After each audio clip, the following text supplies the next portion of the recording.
Alors, nous avons déjà abordé la question des conjonctions, problématique qui est au cœur de l'aphorisme 50 du Centiloque de Ptolémée, auquel j'ai consacré 2 bouquins il y a déjà pas mal de temps, un par rapport à Morane Villefranche, un autre par rapport à Nicolas Bourdin, le traducteur de Ptolémée. Et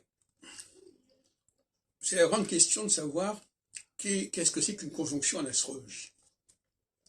Certains diront la conjonction en astrologie, c'est quand il y a 2 planètes qui se rencontrent. Quand une planète rencontre une autre planète. Mais ce n'est pas la bonne réponse. Parce qu'il peut y avoir une conjonction entre une planète et un signe zodiacal. L'entrée d'une planète dans un signe, c'est une conjonction, quelque part.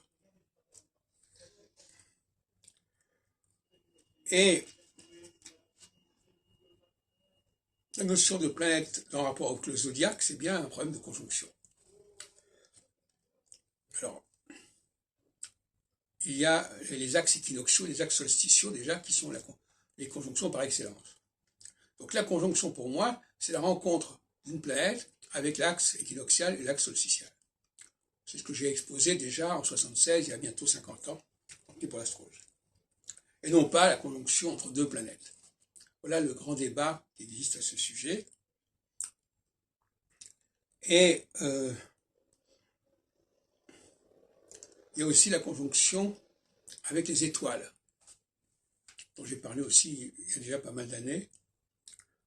Qu'est-ce que ça signifie quand une planète rencontre une étoile, passe sur une étoile fixe, j'entends. Et j'ai expliqué qu'en fin de compte, avec l'étoile était relevée du métalangage. C'est-à-dire qu'elle n'est pas en elle-même, elle est instrumentalisée, l'étoile. L'étoile n'est pas en elle-même un facteur significatif, elle est simplement le signe visuel de l'axe équinoxial ou de l'axe solsticial. Et d'ailleurs,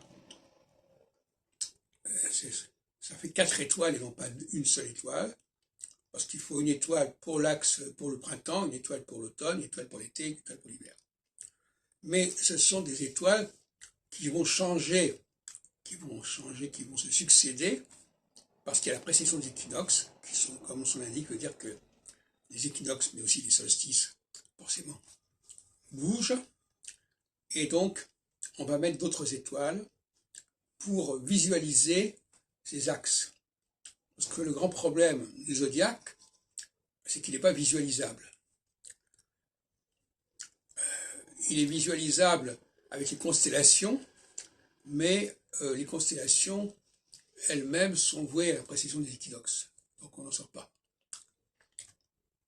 Donc il y a un bon usage des étoiles fixes, dont j'ai parlé, et qui peut regrouper, d'ailleurs recouper par certains côtés aujourd'hui, les 4 étoiles fixes royales, puisqu'il se trouve que actuellement, ces 4 étoiles fixes royales coïncident en gros avec les axes équinoxiaux et solsticiaux tels que je les définis.